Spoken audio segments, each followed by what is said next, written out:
My name is Dr. Michelle Cruz, and I'm the Director of Community Engagement here at Trinity Rep. And this night is really special. I'm proud to say it's our second annual Veteran Voices.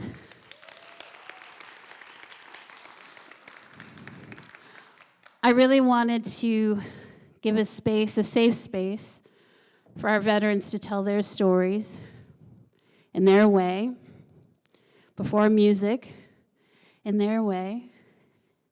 And I'm really honored and humbled to have everyone here. And I thank you for supporting our veterans. And without further ado, I'm really proud of this gentleman behind me. He's a returning performer here, West Point graduate, wonderful musician, friend, and I'm very excited to say, a newly elected official in the town of Westerly. Very, very proud. Without further ado, Big Lux. I hate that I'm coming in a little bit rushed. This is my second of 3 appearances I'm making today, so I like trying to fit it all in. But this is an event that I would not have missed for the world. I came last year and I played for the first one. Very extremely meaningful event, hearing the stories of all the vets. So I'm disappointed that I'm not going to be able to stick around and hear those stories again. But it was one of those things that just really stuck with me throughout the year. So you are all in for a really moving experience, and I'm really excited for all of you in the audience right now. Well, my name is Kevin Lothar. I am a Army engineer veteran, and I went to Baghdad and Afghanistan, spent some time in Korea, Egypt, Kuwait, and over the course of a 13-year career. I got out in 2017, decided that I wanted to go and try to bet on myself and do some business stuff, and I went down to Miami for a couple years, and then I was like, maybe this is not me. I started to play out with my violin. I had brought my violin with me everywhere that I went in my career. I brought my violin with me, whether it was Korea or Germany, and I did it for fun. I did it to meet people and have experiences, but all of a sudden, it started turning into something that I could do full time. And so when I decided in 2019 to leave my job as a project manager for a real estate developer, the first thing that I did was I got on a plane and went out to California to meet one of my best friends, Phil Boudreau, who grew up in Rhode Island here. We played together in the Rhode Island Youth Philharmonic Orchestra. And this year, he got nominated for a Grammy because he is just out of control for his work on the album with the group Black Violin. If you've ever heard of them, he produced their last album, Take the Stairs. And so I was like, yeah, this is the guy. This is the guy. Not only is he my best friend, he is the best producer in the game for if you're a hip hop violinist and you want to do your thing. So I went out there. And the song I'm about to do is the very first song that I recorded as a full-time musical artist. And it's about my time in Baghdad, where I was a route clearance platoon leader, for about 15 months. And that was the defining experience of my life. So let's get to it. You say the world won't change without you,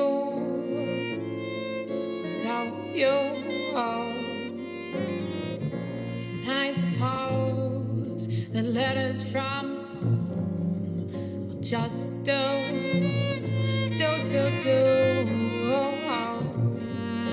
Dear Ma, just got back from patrol. We rolling down the road looking for bombs set to explode. Sitting in the desert, middle of a civil war, to fatten Sheenie's wallet and to settle Bush's score. Irrelevant intelligence, damn, shouldn't even be here. But I got this mission now, and somehow I'm the leader.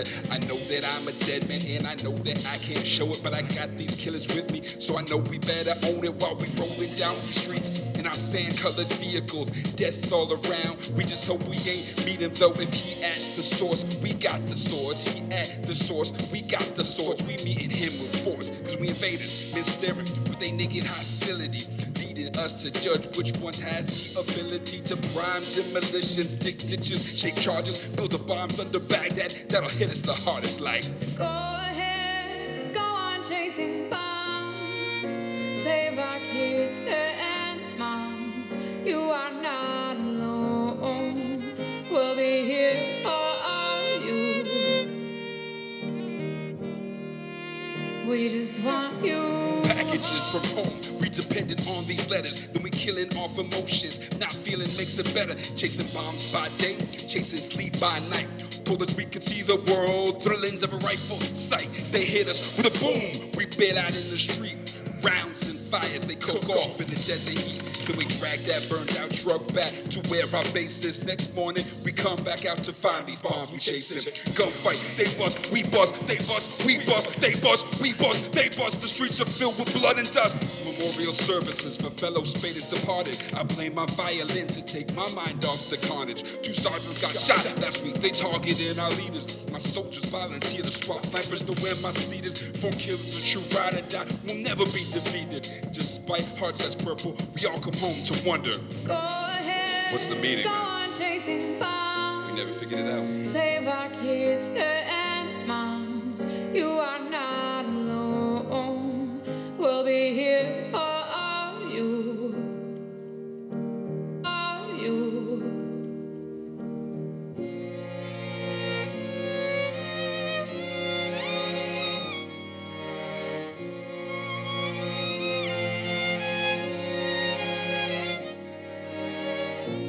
You say you don't know, and I say please don't go. Tell me this is what you need to do. Country.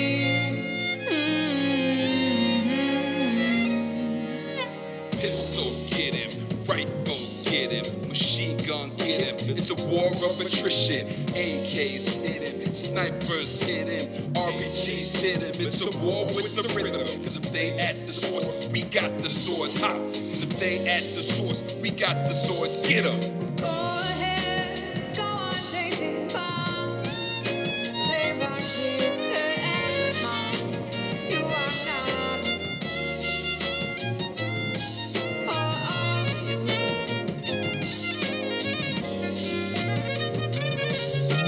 Go ahead, go on chasing bombs.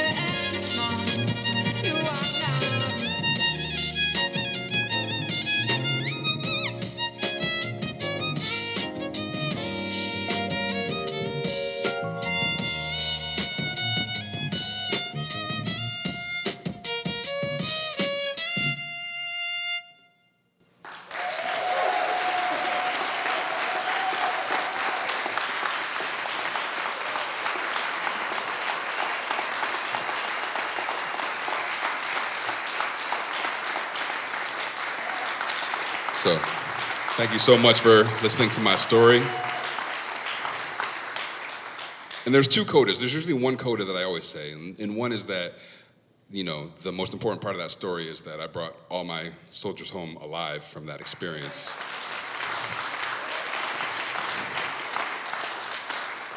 Which is always a look as the greatest accomplishment of my life. But then the second greatest accomplishment of my life, which is related to this story, was that, yes, I was elected to the Westerly Town Council this week as the first Black elected official in the history of my town.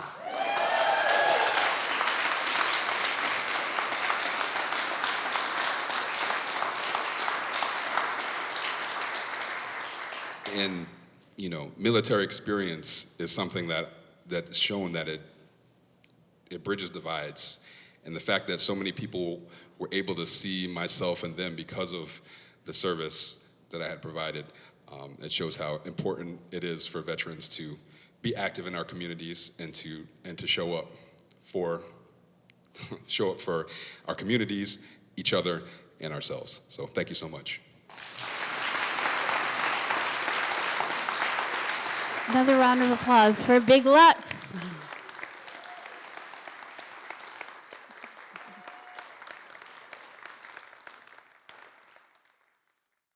Now I'm very happy to introduce Dr. Mark Santow from the Providence Clemente Veterans Initiative.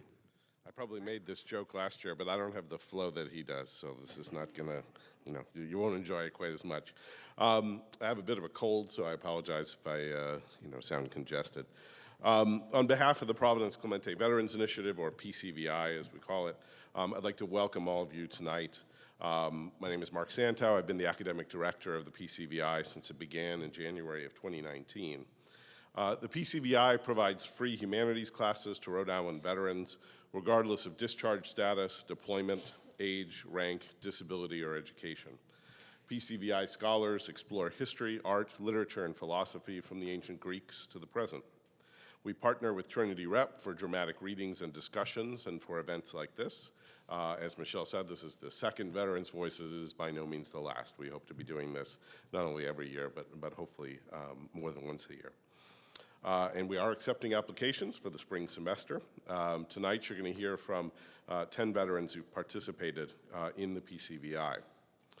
I'm just going to say a few introductory words, and then everybody will come up. What we're going to do is kind of introduce one another. There are, unfortunately, 2 PCVI scholars and veterans who are not going to be with us tonight who are in the program, Dennis Taylor and Diana Adams. But everybody else is here and ready to go. Many veterans struggle to translate the details and implications of their experiences for civilians, loved ones, and even themselves. This is one of the most challenging aspects of life after military service. After months of engagement with the humanities in a supportive setting, participants in the PCVI develop tools to not only better understand themselves and their experiences, but to more effectively communicate that understanding. Our goal is to unlock the humanities and the theater as a living resource for a population of Americans whose service and post-war burdens are sometimes misunderstood. Regardless of whether or where they may have been deployed, soldiers often experience powerful and positive things: pride, a deep sense of purpose, a profound tribal bond that can leave them feeling profoundly unmoored when they come home, where those things can sometimes be hard to find. If they've been deployed to a combat zone, they've often seen the thin line that separates life from death and good people from bad actions, and can come home feeling soul-bruised, unknown, and unknowable, even to themselves.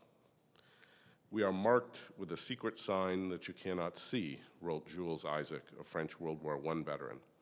The humanities and theater can help with that, to be seen and to be heard. I'm struck tonight, if you've looked on the program, you've noticed the Green Light, Ghost Light project here at Trinity. When soldiers came home from France, from the Great War, they often referred to themselves, forgive my French pronunciation, as les revenants, translated as the returned, but also as the ghosts. No one returns from war unchanged. We have known this since Ajax returned home from the Trojan War and took his own life. And we will know it still if we care to listen and to keep that light on, come what may. Military service isn't very common in the United States today. Too often, when we do turn toward our veterans, we do so with words and gestures that can feel trite or inadequate. They become symbols, not complex individual human beings with stories and ideas and wisdom and emotions that they need to share and that we, who did not serve, need to hear. We need to hear what they have to say, not just to learn from them or share their pride in their own accomplishments, but to take on at least some of the burden of their pain and loss, too. They carry all of these things because we've asked them to. They don't put those burdens down when they come home, as their loved ones can tell you, and we should not either. So I want to introduce our first reader, Ty Smith, spent over, oh, thank you.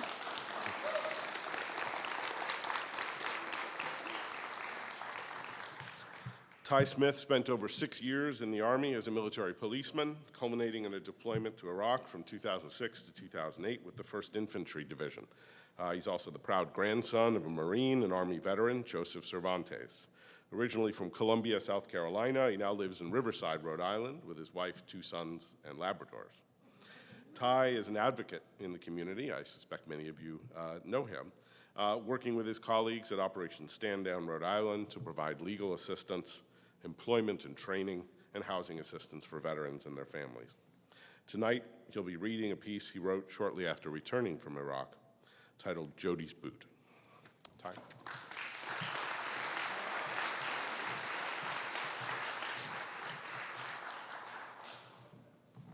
Thank you, everybody. So, as Mark said, I chose this piece because I wrote this right after I got back in 2008, and I didn't have, the tribe that I do today.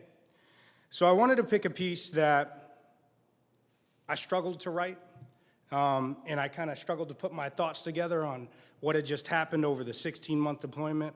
And I wanted something that I could look at as a 39-year-old with 2 kids and, a family, and kind of reflect on, edit, and kind of have an engagement with that piece I wrote back then.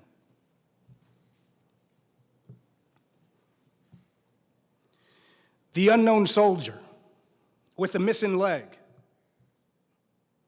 mouth ajar, bare-chested, his skin the color of life, his eyes rolled back into the black abyss, only the whites exposed to the dry air. We carried him, one at each corner of the litter, whipping our tan shirts into a frivolous dance. The rudder's thunderous sound crescendoed in our ears and woke the palms from their midday nap. The soldier's body obeyed the day's rhythm, shaking side to side, and bobbing up and down to the cadence of uneven boots. As we slid him onto the helicopter, the flight crew covered him, immediately going to work on another fading American sun. Moments, now forever frozen in my mind. A ground medic yelling into the ear of one of the crew, an all clear signal. Survivors crouched, eyes closed, the lone tan boot. The last thing I focused on before it hovered away towards the Iraqi sun. I remember the laces were still tied.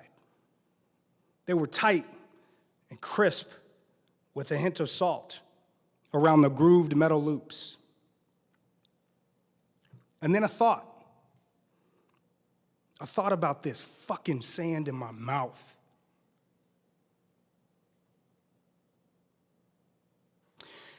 As he shoved his feet into his boots that morning, he probably hurried to lace them. Not once did the quietest moment of his day strike him as pleasant.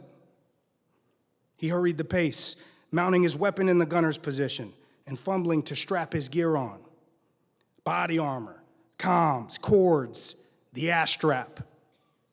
A fight for comfort. All the while, a phone call he had last night with his girl in Ohio plagued his thoughts.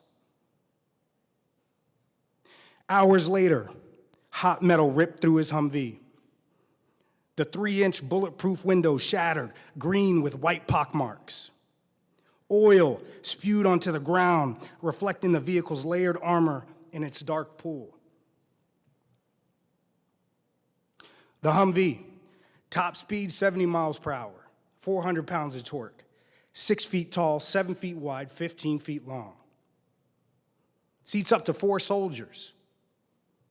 One at the gun, at the ready, suspended, waiting and waiting. The soldier, now struggling to remember his girl's face, no longer hot, rather cold. His left leg clung to his hip by strands of something, bits of bone now being touched by the daylight. A puddle of red staring back at this suspended thing, now moaning, half in and half out. He laid his head back, lips wet with tears, eyes wide. He could almost see her. After the helicopter took off, all seemed to be calm. The sound of thunder in the distance echoed away. I thought of his family. Somewhere they were carrying on with a prayer in mind for their beloved boy. The next morning, I stared at my own boots, side by side. They too had salt stains dressed in the tan metal loops. Grabbing one of the boots, I slipped my bare foot inside, feeling the cold leather, still damp from the previous day's toil. Sometimes it took me 20 minutes to lace my boots while reflecting on home, my family, my wife, my boy, our dog Jake. Jake was this Bernese mountain dog that my family rescued from a kill shelter before I went downrange. My wife said, "Ty, if you're gonna be gone for a year, I'm gonna need a dog." Jake had this beautiful coat of black fur, caramel tones, a splash of white on his chest. A colorful sign attached to his kennel advertised, "Trained family dog, good with kids." His stare seemed to say that he was just as curious of us as we were of him. So we decided to bring Jake home, and on the first day, he nudged a second-floor window open and jumped out of it, leaving only the screen flapping in the wind. He survived. I found Jake hours later locked up at the MP station. He lived to be 11 years old. For some time after the medevac, I wondered how old the unknown soldier was. Now I wonder how young he was. I've since taken the liberty of giving the soldier a name, Jody, short for Jody Boy. Before missions, I can remember rolling my bootlaces between the thumb and the forefinger, hesitant to fully lace them. Sometimes I sat there crying. Sometimes I could hear my grandfather's voice, "You'll know what to do, grandson." This was his mantra for me since I was in the single digits. Sometimes I closed my eyes, imagining what it would be like when it was my turn to go. Would I see it coming? How would it feel? How would it sound? These thoughts of doom, overtaken by images and moments of joy. A dog's slimy nose, a mom's smile, a lone rope swing, cold beer on a Friday night, and Jody and his girl. All of it, all of those thoughts. Just a Ferris wheel of thoughts. Spinning round and round, bright, colorful lights, people everywhere, no sound. Just still images and a frozen smile. Broken by a knock and a new day's mission. Thank you.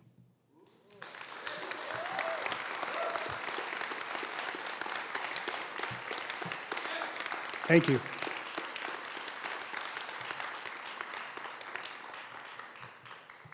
All right, next speaker. Bill Millett retired from the U.S. Army Reserve as a lieutenant colonel in 2015.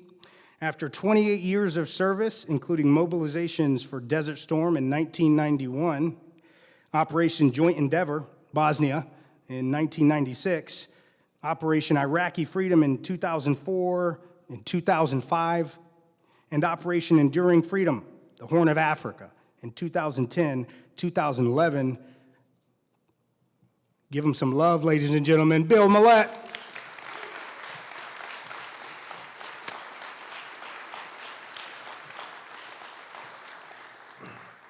Thanks, Ty. So this is an abridged story, abridged version of a story I wrote for the summer writing seminar run by Marine Corps veteran Lucas Prowley, another PCVI alumnus. I've had to cut a fair amount of detail in order to shorten it up for tonight's event, so I hope it still holds together well enough. It's still a little long, but I wanted something a little bit lighter than what I presented last year, which was pretty dark. And I thought that this met that criterion. It's kind of a story about how being in the service isn't always either heroic or horrific, how sometimes it's just bullshit and bureaucracy. It's called Be Careful What You Wish For. I got the message to call the battalion commander in the Green Zone after returning from a meeting with one of the local neighborhood governing councils. I think we had been discussing building a security shack for the guards at a trash transfer station, one of the facilities the U.S. military had developed to help move trash out of the crowded streets of Baghdad to a dump on its outskirts. Not exactly something you usually think of when you think about soldiers heading off to a war zone, but one of those things an occupying force becomes responsible for when it invades another country. I headed to my desk at brigade headquarters and placed the call. Major Millett, how are things going on the east side of the Tigris? We're fighting the good fight, sir, helping to keep the water flowing and the streets clean. Well, Bill, I know you've been asking for additional personnel since we first got here, and I think I may just have the answer to your prayers. You got some soldiers for me, sir? Well, not some, but one, a major, just arrived from the States. Supposed to be reporting here to battalion headquarters tomorrow after he processes through Camp Victory. So when can I get him? How about you swing by after the project meeting with General Webster this Thursday? Works for me, sir. Thank you. Thank you big time.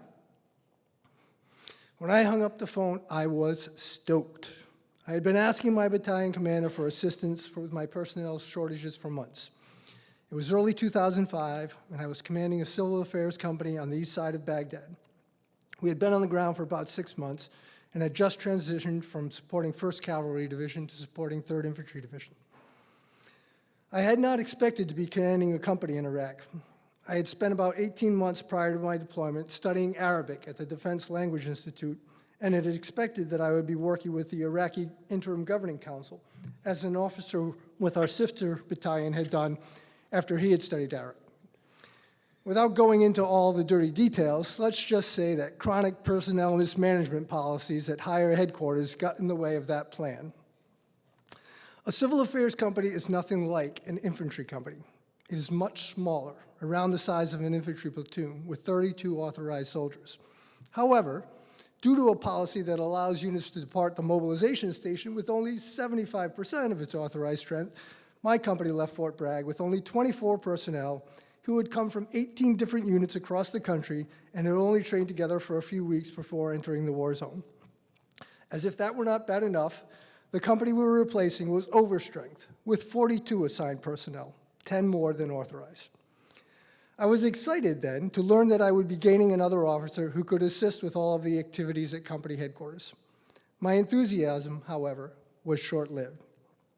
At first glance, Ted, the officer my battalion commander assigned to my company after my continued entreaties, looked to be just what the BC had called him, the answer to my prayers. Thin and wiry, he appeared physically fit, and the 3 tabs on his left shoulder, Airborne, Ranger, and Special Forces, were indicative of a soldier who was highly squared away. Something had to have happened to Ted in the years between when he earned those tabs and when he arrived at my company, though, because it soon became clear that the man wearing the uniform with those tabs would no longer have been fit to serve in any Airborne, Ranger, or Special Forces unit at that time. Our company headquarters team ventured off our forward operating base, or FOB, just about every day. And one of the tasks that needed to be accomplished every time we returned to our FOB was to clear our weapons at the weapons barrel. This was an essential and simple task, necessary to ensuring the safety and well-being of our fellow soldiers. It is a basic soldier skill, what the Army refers to as a level 1 warrior skill. It is a task that a soldier cannot leave basic training without mastering. This was, however, a task Ted refused to complete. You might think that an officer wearing the tabs Ted wore would be second nature, but for Ted, the fear of failing to complete the task properly and negligently firing a bullet into the clearing barrel, which constituted an offense under the Uniform Code of Military Justice and could result in an Article 15 or at least a general officer letter of reprimand that would serve as an impediment to future promotions, outweighed the fear of potentially injuring or killing a fellow soldier. If I have a negligent discharge bill, it will ruin my career, Ted told me. Oops. Well, Ted, I replied, I would rather you ruin your career than you ruin someone's life. So if you refuse to clear your weapon when we come back on the fob after a mission, you're not going out on future missions. Despite the fact that the clearing procedures were printed on a board adjacent to the clearing barrel, and despite having the first sergeant provide Ted with remedial instruction on weapons clearing procedures, Ted twice more refused to clear his weapon at the clearing barrel when we returned from missions off the fob, and based on the principle that 3 strikes, you're out, Ted never again left our fob during his tour in Iraq until the day the company left our fob to travel by helicopter to Baghdad International Airport to await our flight back to the States. Ted's incompetence wasn't limited to shortfalls with basic soldier skills, though. I tried having him assemble the daily report on our team's activities we sent up to division headquarters and copied to our civil affairs chain of command, but that too proved beyond Ted's capabilities, even though it had been competently handled by a corporal prior to Ted's arrival. There would be easily correctable spelling, grammar, or formatting errors, or major accomplishments would be omitted from the report. And then there was the time one of the teams accompanied an agricultural team out for a survey of farms growing lettuce, tomatoes, cucumbers, onions, carrots, and other vegetables, which Ted had reported as a team going out to inspect fields of salad. Fields of salad. It would often take me longer to fix the problems when reviewing the report before sending it out than if I had just started from scratch myself. So Ted managed to be relieved from that task as well. And having him work with the brigade staff on planning only sucked up more of my time trying to argue against the ill-advised missions he would suggest. The essence of Ted's uselessness occurred one day as the company headquarters personnel sat around a plastic table in our motor pool rehearsing a mission we had planned for the following day. Ted didn't participate in these meetings because Ted didn't leave the fob, but they included our interpreter, Mr. Kurdi, who was Arabic and had a darker skin tone typical of most residents of Baghdad. Mr. Kurdi's complexion grew as light as the tan Humvees parked in our motor pool, though, when Ted came out of his room carrying a fully inflated blow-up doll and exclaimed, "Hey, everybody, look what my wife just sent me." Now, mind you, one of the missions for civil affairs soldiers is to advise our supported unit on cultural sensitivities among the local population. To have Ted come out of his room to show everyone his newly arrived blow-up doll, and particularly to do so in the presence of a Muslim interpreter, was utterly beyond comprehension. After my first sergeant and I rose from the table to escort Ted back to his room and quickly read him the riot act, we returned to the table to offer our apologies to Mr. Kurdi, who, thankfully, was familiar with the challenges Ted posed. He had, after all, been present when Ted refused to clear his weapon at the barrel and knew that was why Ted was no longer went out on missions with us, and he graciously accepted them. That wasn't the last of my problems, though, with Ted. At the end of every tour, soldiers are put in for awards for their service during their deployment. Unfortunately, awards aren't always equitably distributed, and I was aware that if I put in Ted for an award through the 3rd ID chain of command, he was going to be awarded a Bronze Star, regardless of his ineptitude and the many challenges he had posed for me. Field grade officers, those in the grades of 04 through 06, were going to receive at least Bronze Stars just for being there, but I wasn't having it. Having 2 prior deployments under my belt, I knew that a soldier can only receive one award for service during a deployment. You can receive multiple awards for actions or accomplishments, but only one award for service. The fact that a soldier can only receive one award for a given period provided me with an option that would ensure Ted would not be awarded a Bronze Star he did not deserve, and I took advantage of that option. Though my company supported a brigade in 3rd ID, we had a parallel civil affairs chain of command, and my battalion commander, a lieutenant colonel, had the authority to approve an Army Achievement Medal, the lowest ranking award for a given period of service. When I approached my battalion commander with my proposal, his response was, "Major Millette, I like the way you think." He had at that point been expressing regret to me for months for having burdened me with Ted when I had been seeking assistance. He had gotten the backstory on Ted only after sending him down to my company, but there was no way he could pull Ted out from my company and assign him somewhere else. Despite being the full-time operations officer for his battalion back in the States, the unit had elected to leave Ted behind as the rear detachment commander rather than bring him with them when they deployed. Clearly, Ted was not just a challenge for me, but had been a challenge for others as well. After the unit deployed, Ted had somehow weaseled his way up to higher headquarters and talked someone into sending him over to Iraq. He had apparently been sent over with instructions that he not be assigned below division level, but those instructions were apparently lost en route, and so he ended up not at division, not at brigade, not at battalion, but down at my company, where it only increased my problems rather than helping to relieve them.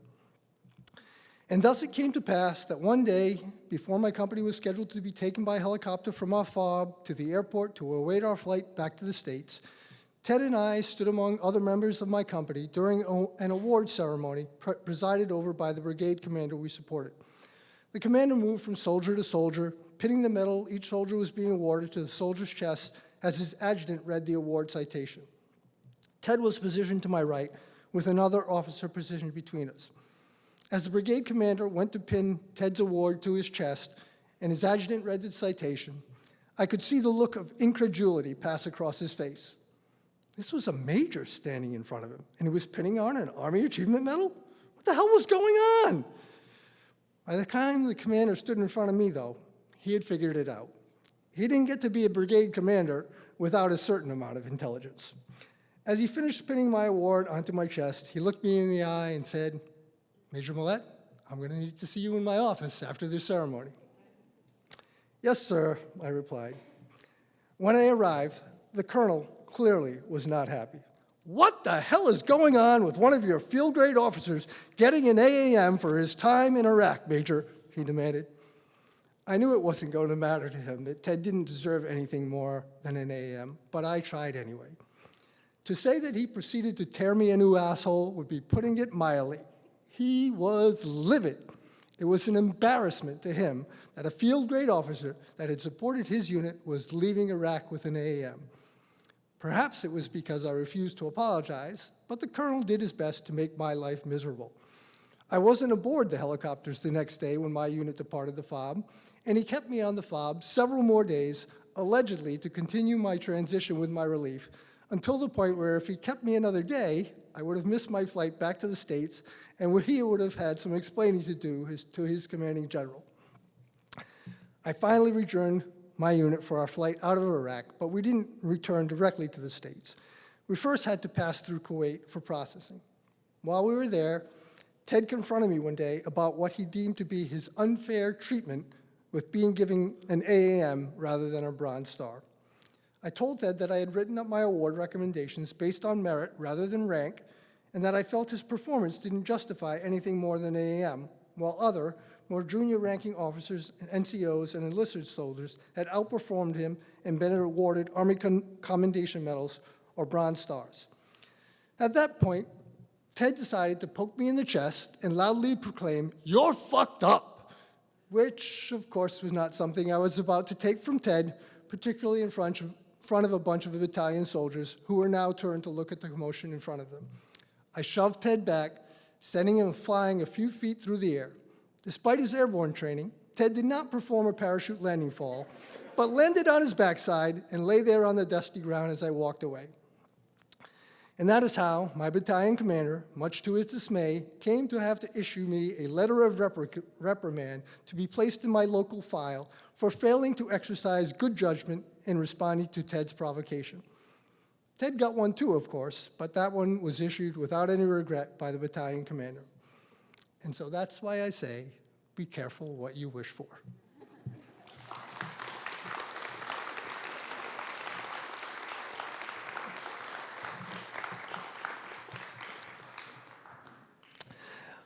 Rachel Garcia served in the United States Air Force, deploying to Iraq in 2006 as a turret gunner. She has advocated for veterans, service members, and their families for over 13 years since her own transition from the military.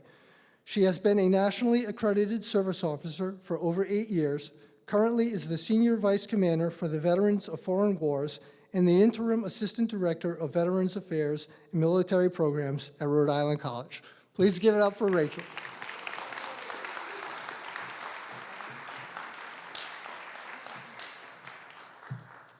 Thank you.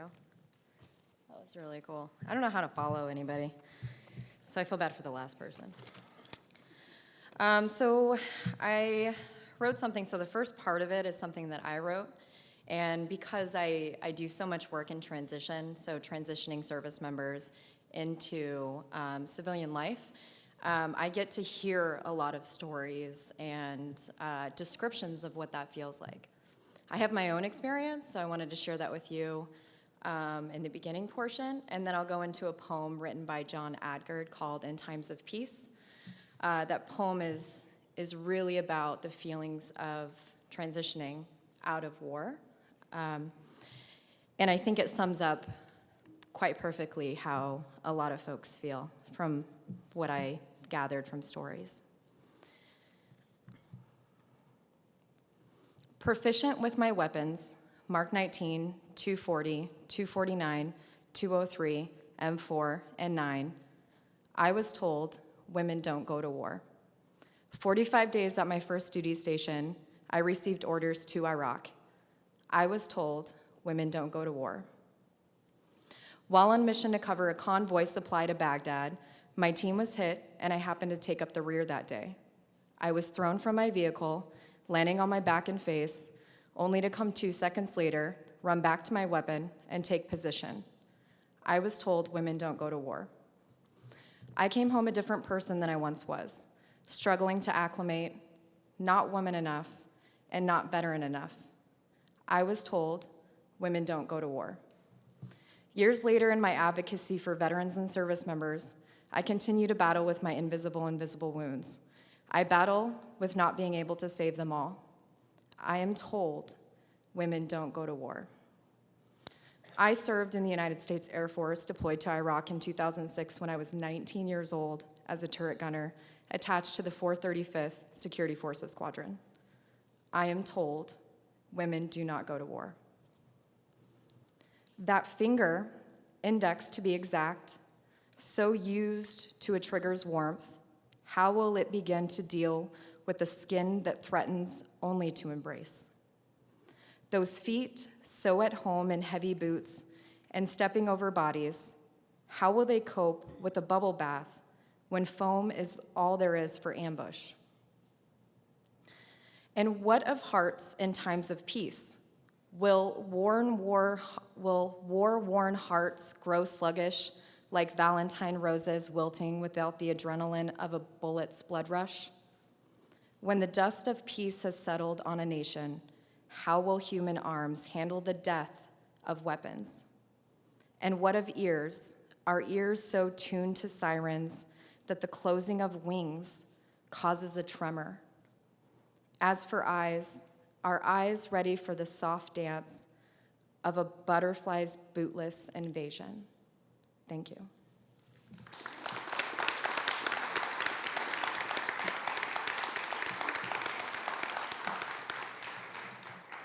Right, thank you. And now I'm going to introduce Colonel Retired Bill Babcock.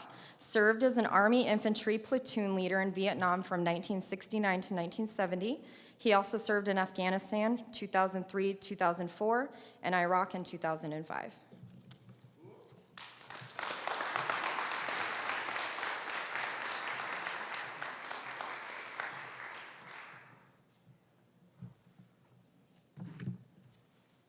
Mark said to keep our intros short, so I did.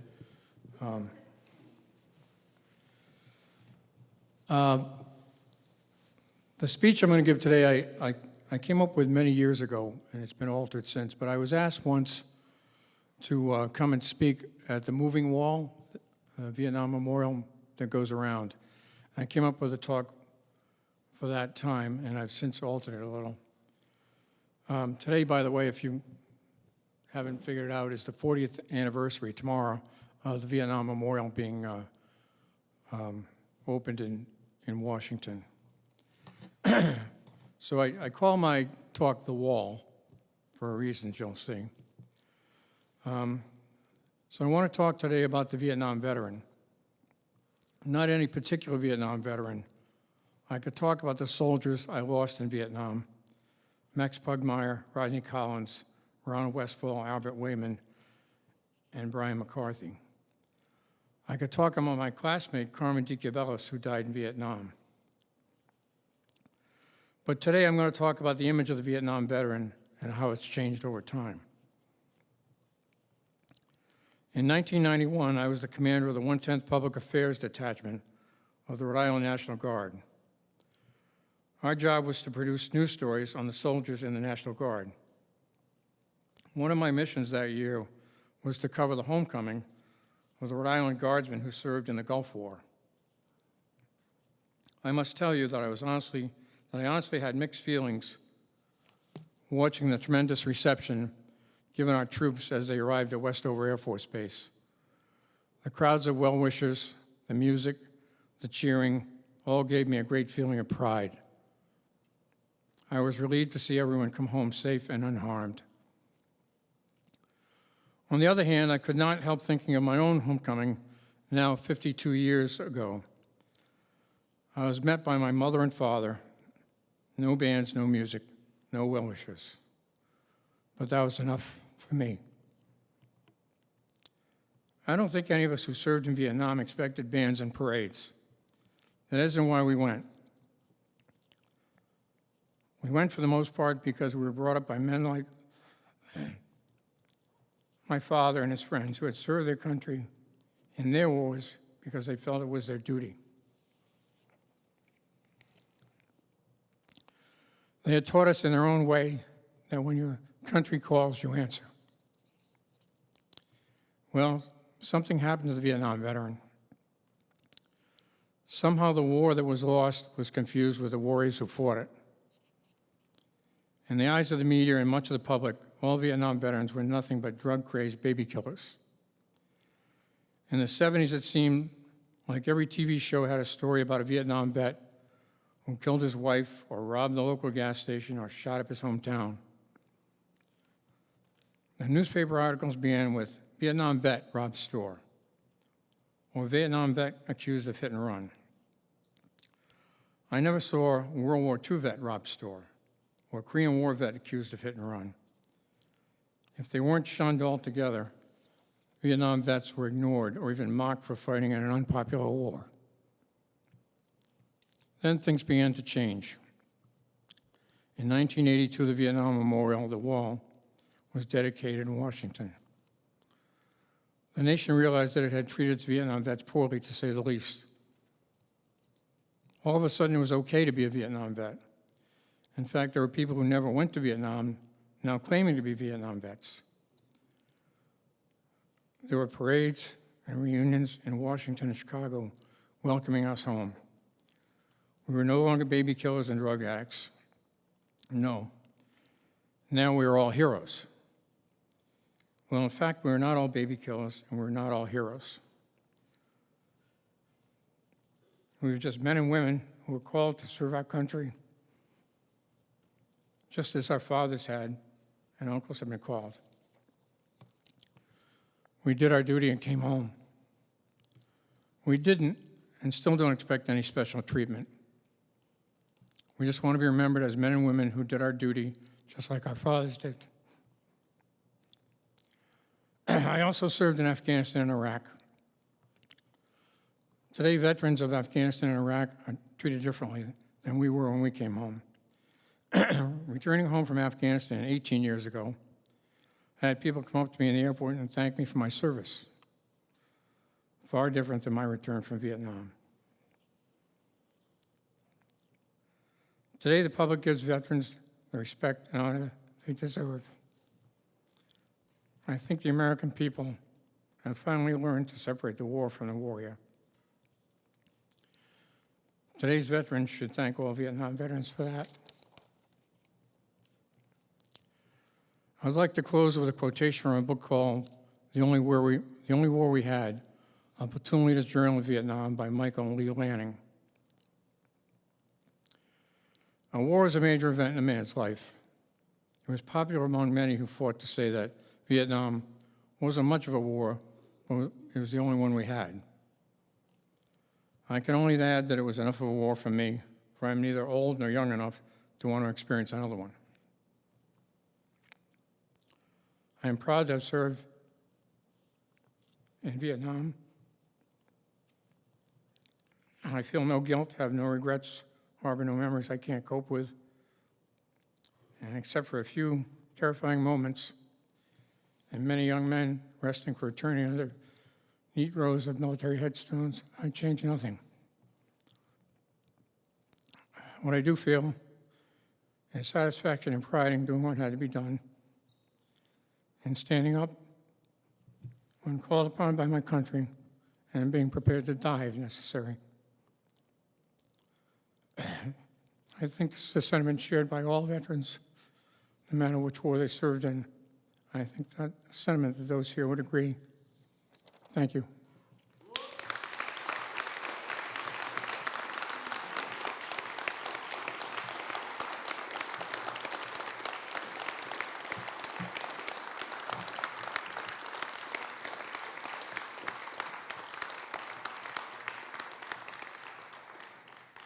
Dora Vasquez-Hellner was an Army paratrooper for 23 years.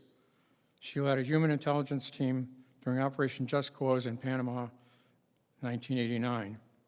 She most recently completed her year as a Rhode Island Veterans Foreign Wars State Commander, where she led the charge with the passing of the tax-free military pension benefiting over 5,200 veterans. Thanks for that.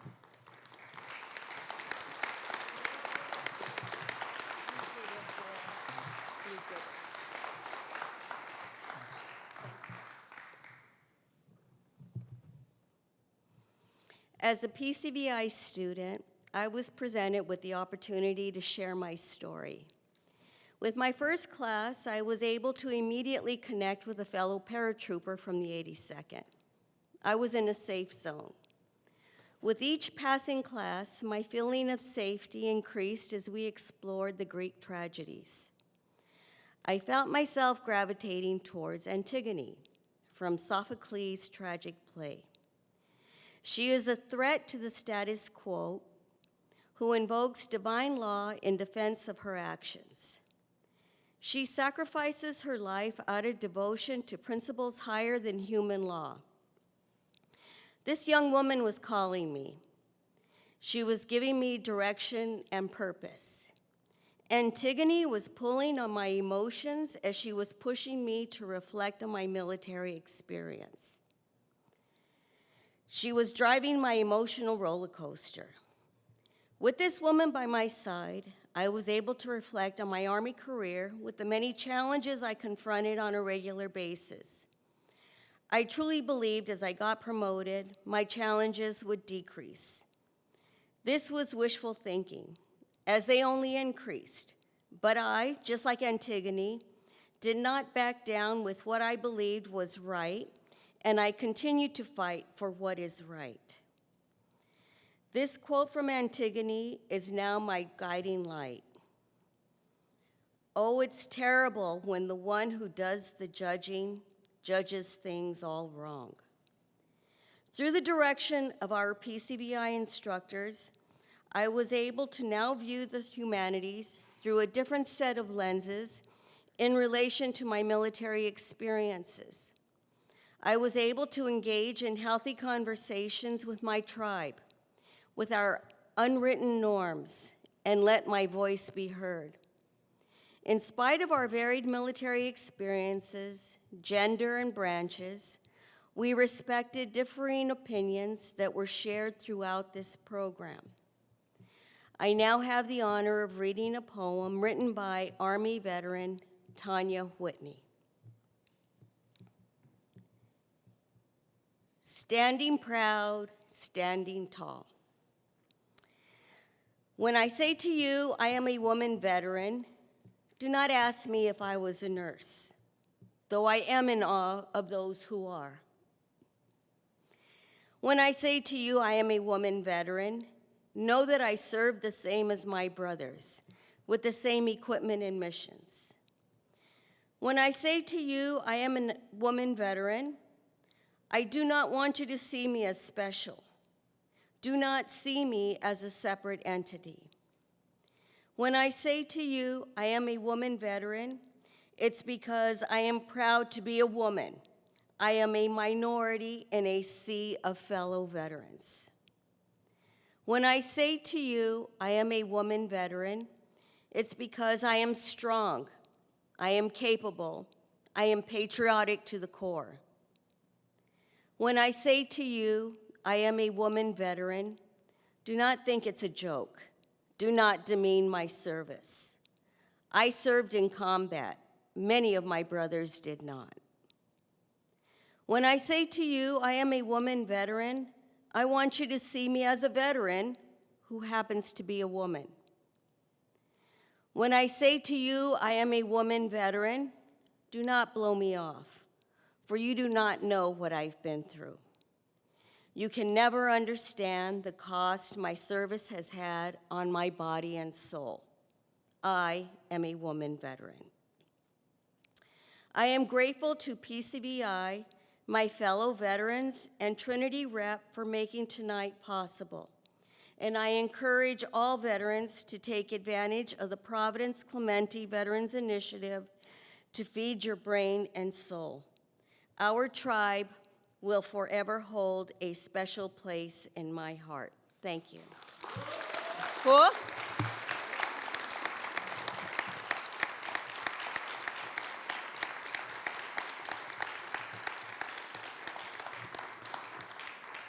And I will be followed by Gladys Stevens, who is an Army Reserve veteran who trained at Fort Leonard Wood and Fort Sam Houston and was trained for a 91 Bravo medical specialist. Gladys, it's yours.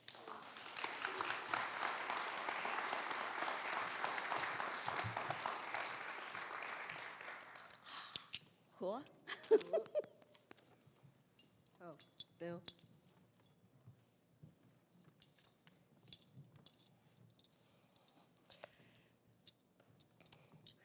Hey, everyone.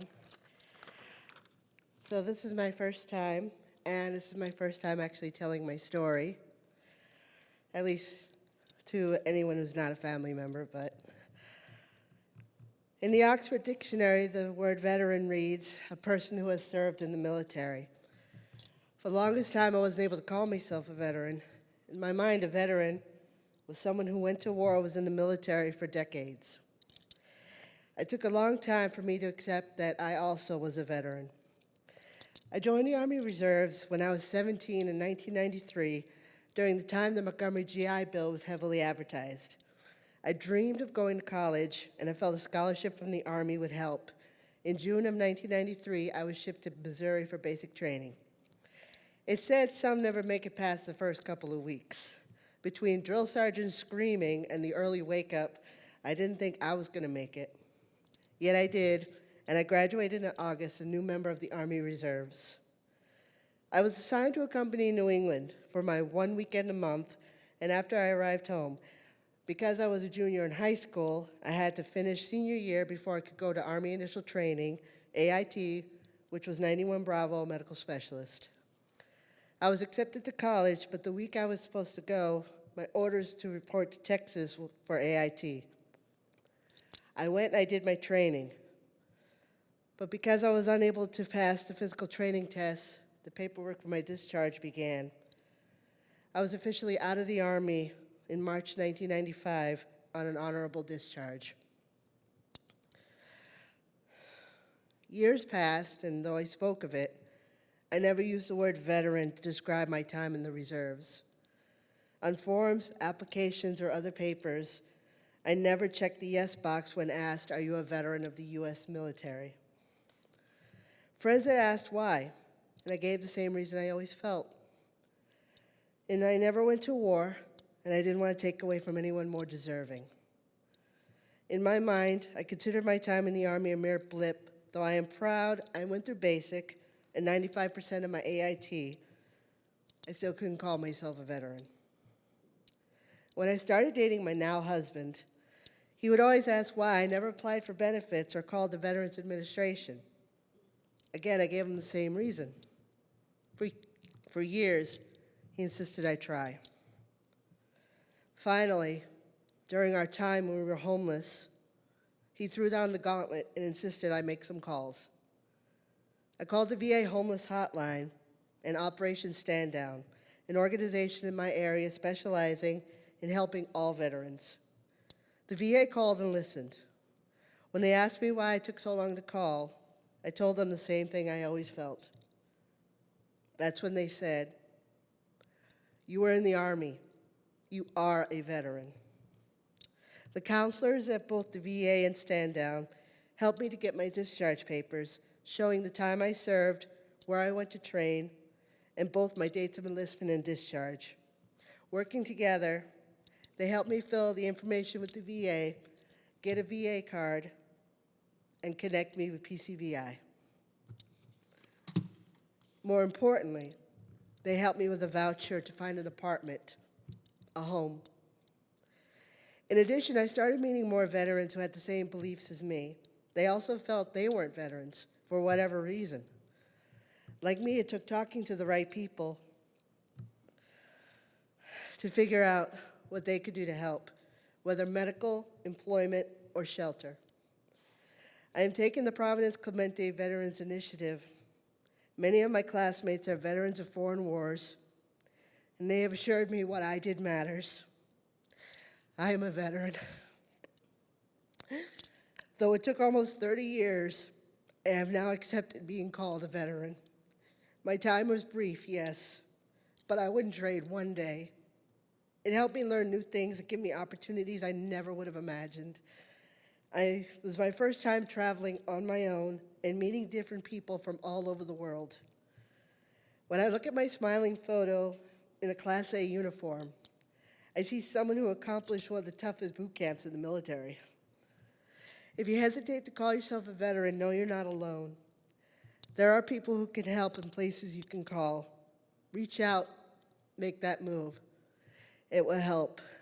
It helped me.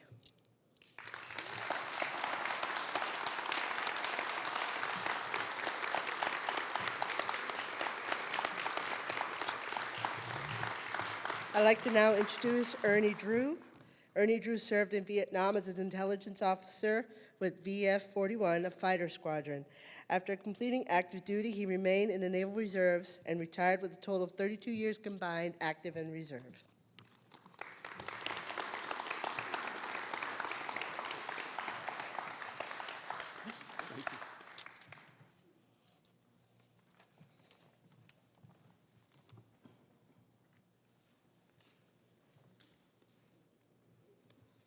Three veterans, one day, different outcomes. The three veterans were all in VF-41, one of them being myself. My name is Ernie Drew. I'm an octogenarian and a Vietnam veteran who served the U.S. Navy. In April of '65, VF-41 needed an intelligence officer for their deployment aboard the carrier, Independence, and I became the Navy's solution to the squadron's need. The day I want to speak of is 17th of October, 1965. I was part of the pre-strike briefing team for a major strike being given by the intelligence officers in the Integrated Operational Intelligence Center, which we called the IOIC. The pilots were being briefed for a 10 o'clock launch of a major strike. 4 A4s were given a bombing mission to attack a fixed surface-to-air missile site northeast of Hanoi, which was the first time that one of these fixed sites came under attack. 4 F4s were assigned to bomb the Thai Nguyen Bridge north of Hanoi but also to provide combat air patrol on egress. The vicinity of the bridge was heavily defended with anti-aircraft guns, which led to the shooting down of 3 of the F-4s. One of the F-4s was from my squadron and was observed crashing with 2 good parachutes. The pilot, my squadron mate Rod Mayer, was observed lying on the ground, still connected to his parachute. Rod did not survive the ejection, but that was not determined until many years later after all the POWs had returned home. The radar intercept officer, the guy in back, Dave Wheat, was quickly captured and became a prisoner of war. Of those who did, 40 years after, in 2005, there was a reunion for the officers that were in the squadron at the time we went to Vietnam. Of the 33, 25 attended the reunion. Of those who did not attend, 1 had passed away in an aircraft accident, 2 had died of natural causes, and Rod Mayer was killed in action.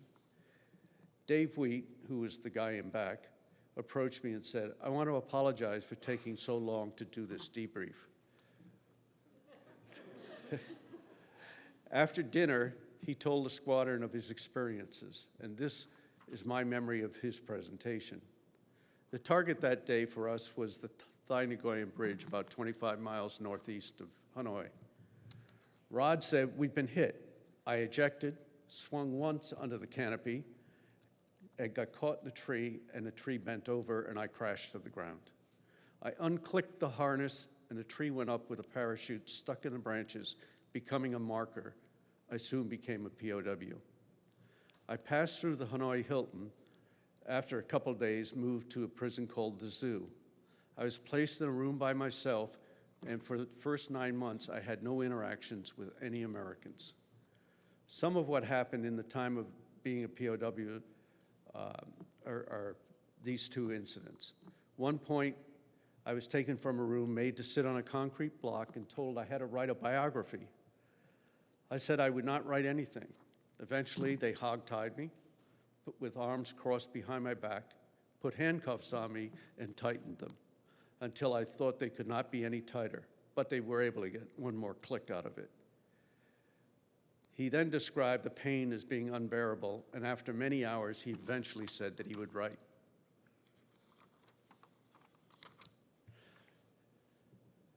Showers were important. The only shower I could get was cold water. At one point, I was in a 4-man room in the zoo, and we were disciplined and not allowed to shower for 2 months. One day, I was told I would be able to take a shower. I told the guards that I would only take a shower if everyone in the room could take a shower. They returned me to the room, and they came back 15 minutes later, took me to another room, told me to take my pants down, lay on the floor, and I was struck 3 times with something that looked like a fan belt. Prior to the release of all the POWs, the B-52s were doing relentless bombing attacks. They would carpet bomb all across the country. When the carpet bombing stopped, all the POWs were loaded onto trucks from wherever they were and taken to the Hanoi Hilton.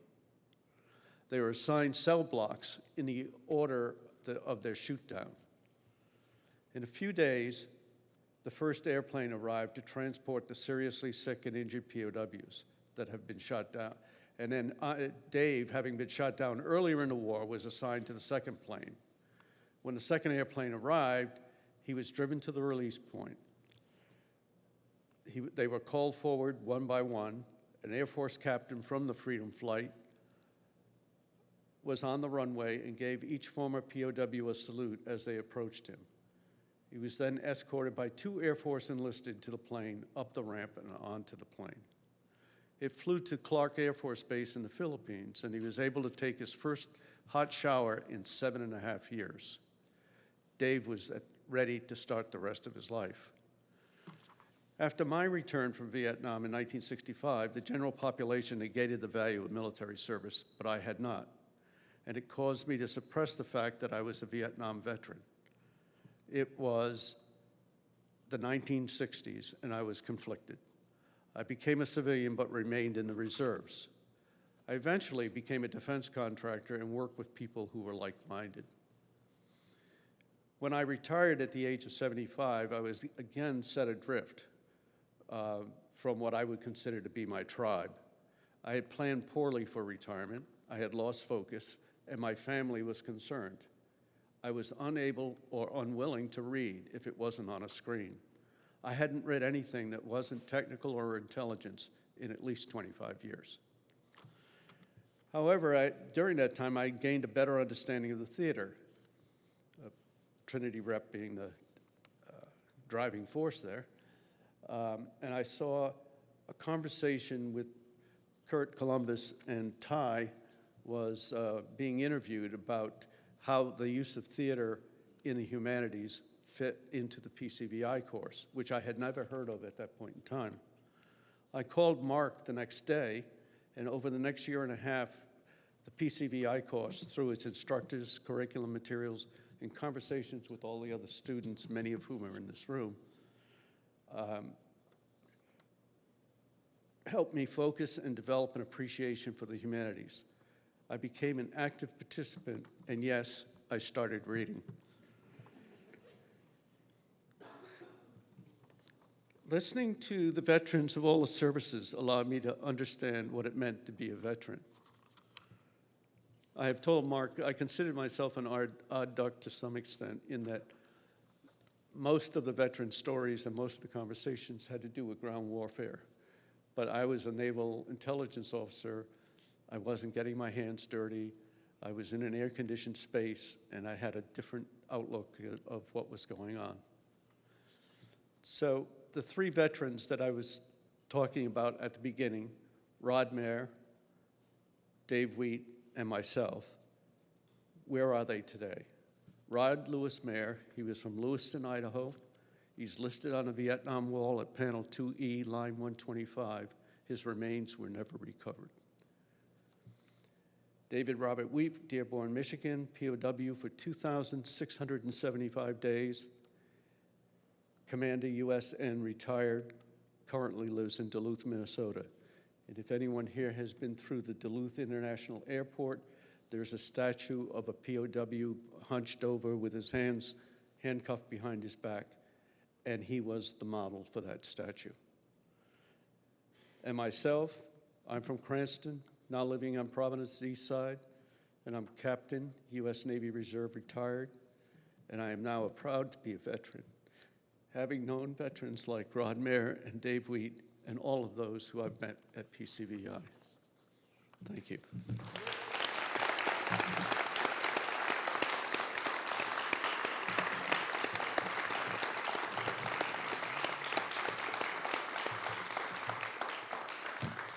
I'm going to introduce Mike Perry, served in the U.S. Marine Corps from August of '82 until July of '86 in Beaufort, South Carolina. As a crash fire rescueman, he is from Newport News, Virginia, and although he has never served in a war zone, growing up with 13 siblings seemed like combat zone every day. Mike.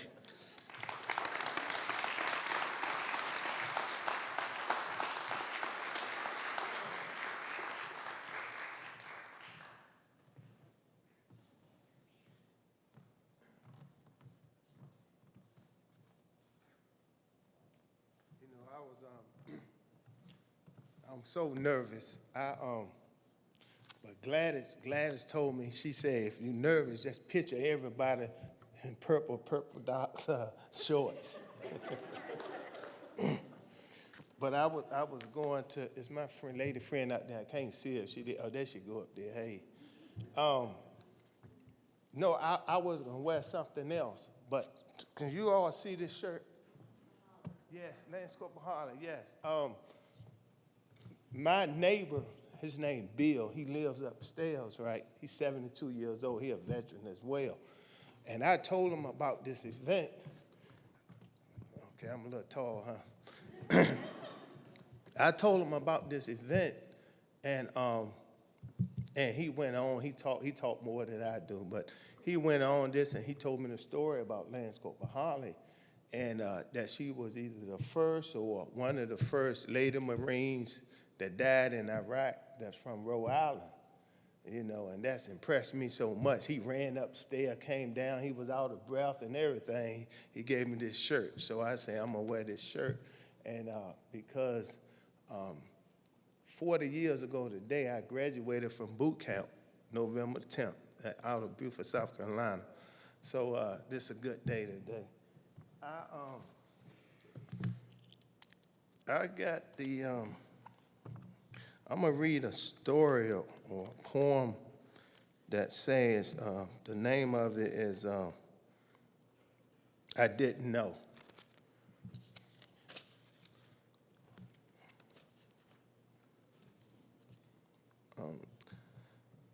I remember when the veterans returned from Vietnam, they were greeted with unwelcome arms.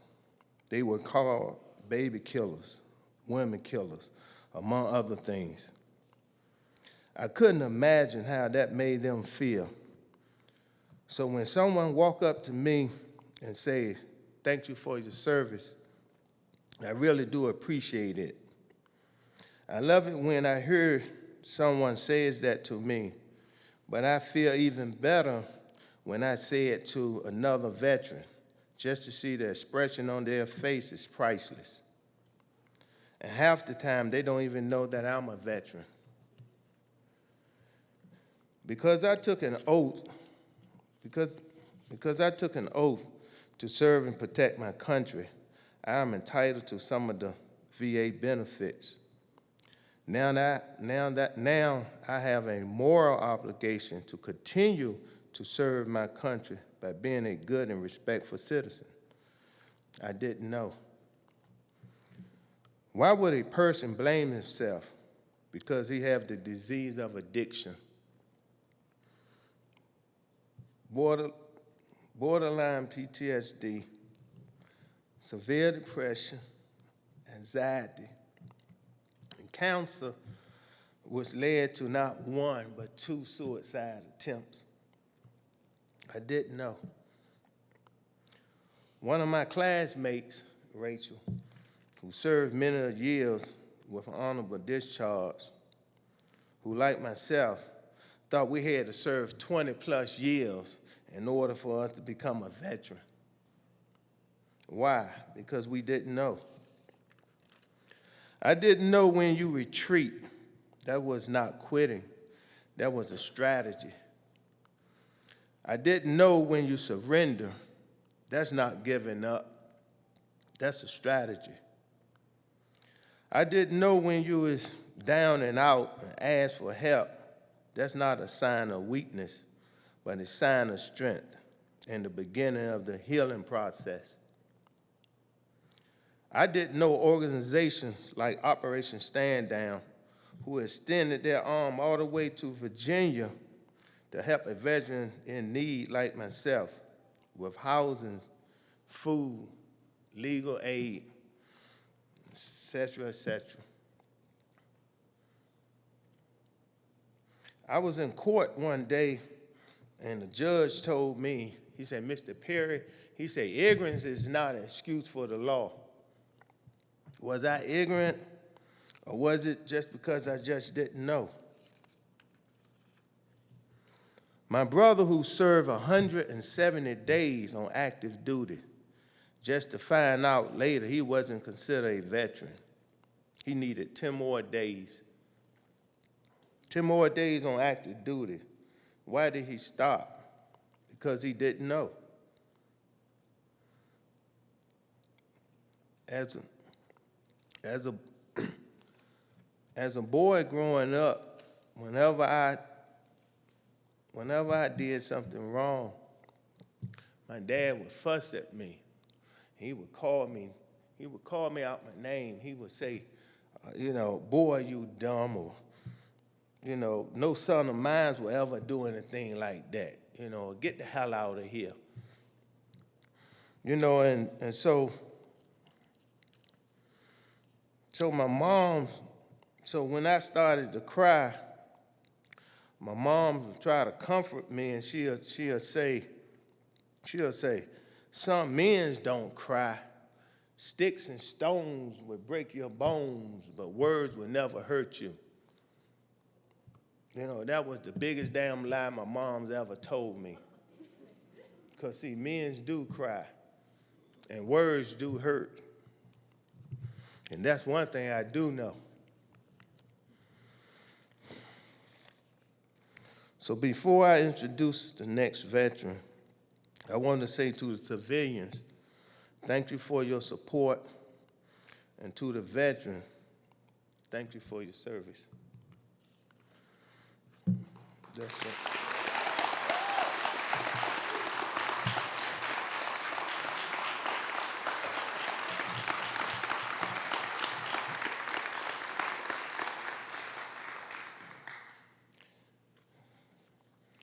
Kathleen Splendor is a veteran of the Vietnam War, where she served as a U.S. Army nurse from October to 68 to October 69.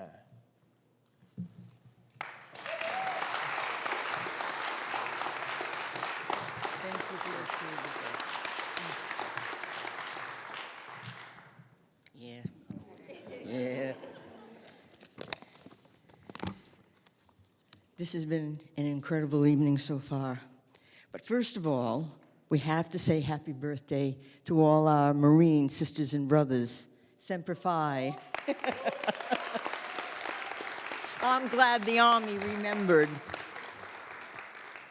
In 1966, I was in my second year of nursing school and did not have the money for my third year tuition, a whopping total of $150. As nursing students, we often went to Newport to dance. It was where the boys were, sailors and college men. So looking to join the military was not a stretch to address my tuition woes. The Navy and Air Force only accepted baccalaureate students, so I joined the Army Nurse Corps. After graduating and passing my state boards, I was a registered nurse and then was commissioned as a second lieutenant in this Army Nurse Corps. I started on a wonderful adventure and thought, look out world, here I come. Fast forward to October 1969. I was back in the world after a year in Vietnam. But I learned that Vietnam never left me, and I did not have the language to describe what I was feeling and experiencing every day. PTSD was not in my vocabulary, and it wouldn't have even mattered because I didn't think it applied to me, as only male soldiers served in combat. In 1981, my life fell apart. My marriage was over, and I came home to Fall River to heal and for help with my 2 small children. I also lost my beloved nursing career. What was happening to me? In the late 80s, I was in counseling at the Vet Center in Fall River and eventually was invited to be on the board of directors of the association. And just so you know, I was the only female client and the only female board member. And I only considered myself to be a former Army nurse, not a veteran. At one point, I was invited to speak at a function such as this around Veterans Day, and I found this poem that really touched my heart. Hello, David, authored by Dusty, a nom de plume for a woman, Dana Schuster, a woman celebrated Vietnam War-era military nurse who wrote poetry about her experiences. It was even read by then Vice President Gore at the 1993 dedication of the Vietnam Women's Memorial. Hello, David. My name is Dusty. I'm your night nurse. I will stay with you. I will check your vitals every 15 minutes. I will document inevitability. I will hang more blood and give you something for your pain. I will stay with you and I will touch your face. Yes, of course I will write to your mother and tell her you were brave. I will write your mother and tell her how much you loved her. I will write your mother and tell her to give your bratty kid sister a big hug and kiss. What I will not tell her is that you were wasted. I will stay with you and I will hold your hand. I will stay with you and watch your life flow through my fingers into my soul. I will stay with you until you stay with me. Goodbye, David. My name is Dusty. I'm the last person you will see. I'm the last person you will touch. I'm the last person who will love you. So long, David. My name is Dusty. David, who will give me something for my pain? This poem validated that while my experience in pain was different than the grunts and support personnel that had also served in Vietnam, that my pain was just different. Roy, my counselor at the vet center, said I had PTSD.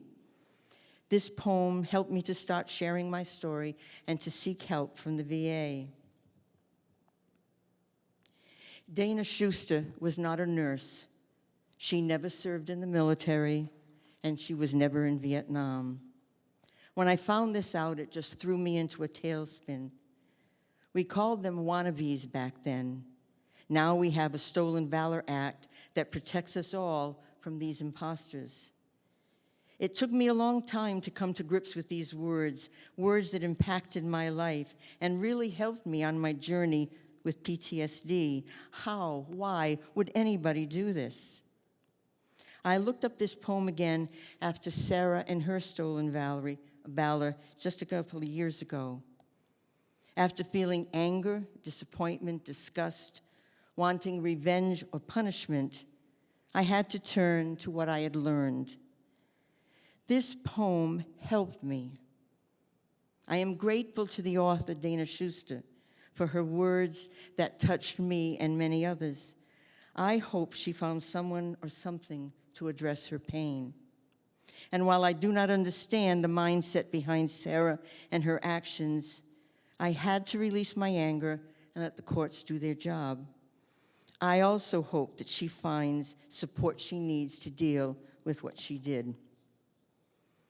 I was in the second class of the Providence Clemente Veterans Initiative, a profound and mind-expanding experience. Learning that the issues of war, poor people being fodder for war, PTSD, wannabes, the struggles with the VA/government about accountability for service-connected disabilities, et cetera, et cetera, et cetera, goes back to the ancient Greeks, and somehow I found that comforting. Learning about war from 5 different disciplines, history, English literature, art, philosophy, and communication, allowed me to break open some firmly held beliefs and feelings that weren't helpful. Sharing this experience with other veterans allowed me finally to say out loud, I am a veteran. I finally had found my tribe that helped me with my pain. Thank you.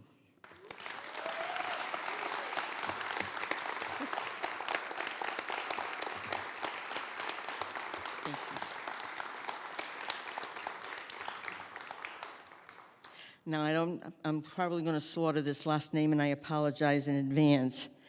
Jeremy Bergantini, served in the Army as an Army electronics and detection system repairer before deploying and working the aerostat and surveillance.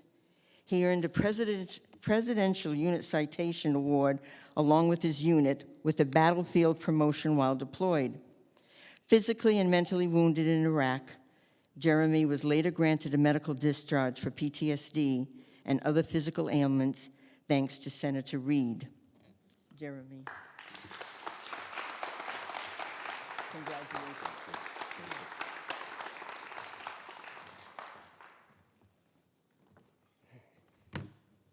I don't know how I'm going to follow all of you, so I'm just going to say let's just give everyone a round of applause for sharing their amazing stories tonight.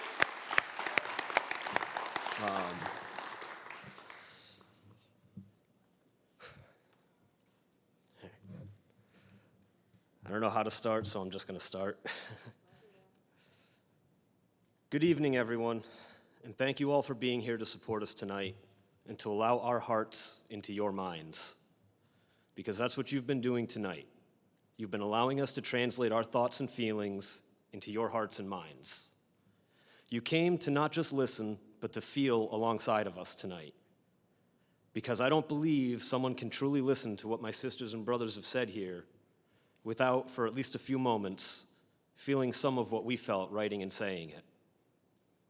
With that said, I don't just want to thank you, I want to challenge you. I want to challenge you to stop having "thank you for your service" make up 90% of your conversation with the veteran. Firstly, a more accurate phrase would be "thank you for your sacrifice," because that's something every single one of us that wears or wore a uniform have in common. We have given freely of our time and our agency to help you keep yours.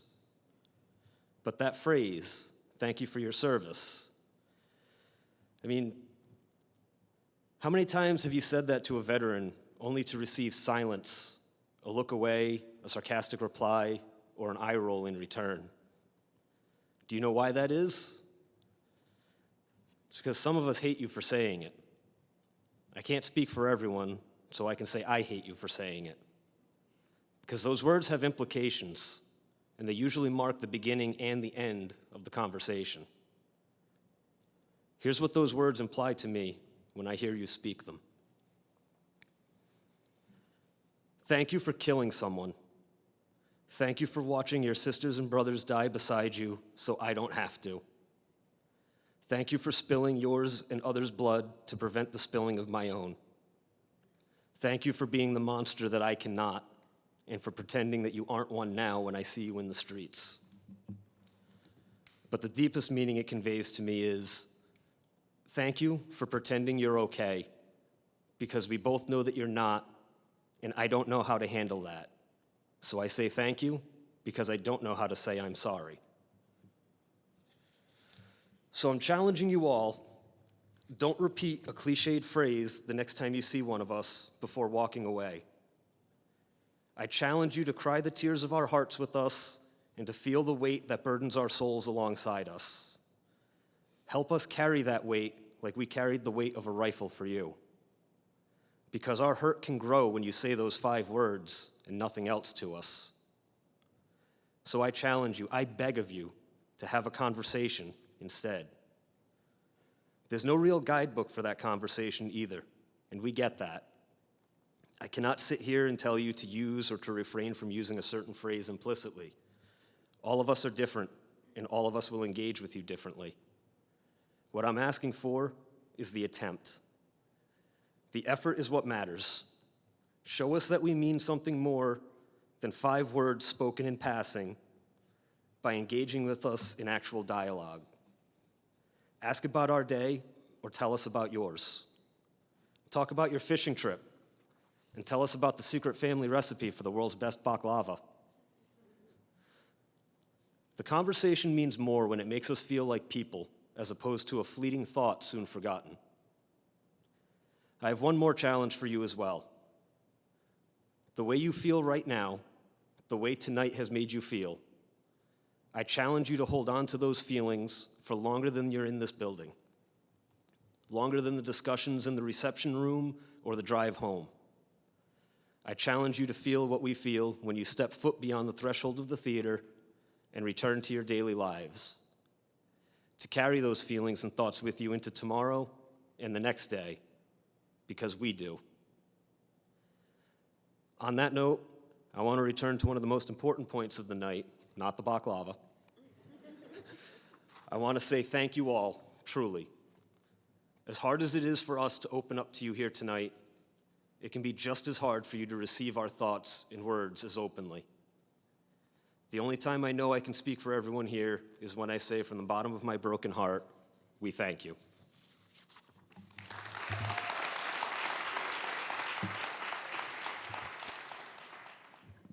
I want to thank everyone for spending their time with us this evening. I want to thank Guitars for Vets.